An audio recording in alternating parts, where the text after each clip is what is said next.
Hey, welcome back to another video of editing basics. In this video we are going to learn how to change kerning in Canva. To change the text space you have only one option in Canva. So I'm going to add a new text here.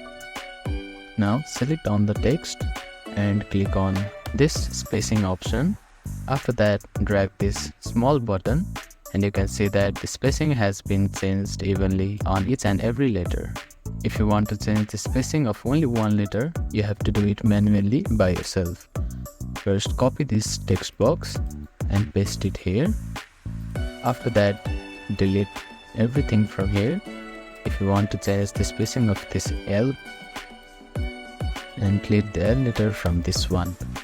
Now you can see that you can simply drag this how much space you want between them. You can select on this box and use your arrow key to be more precise while creating a space between them.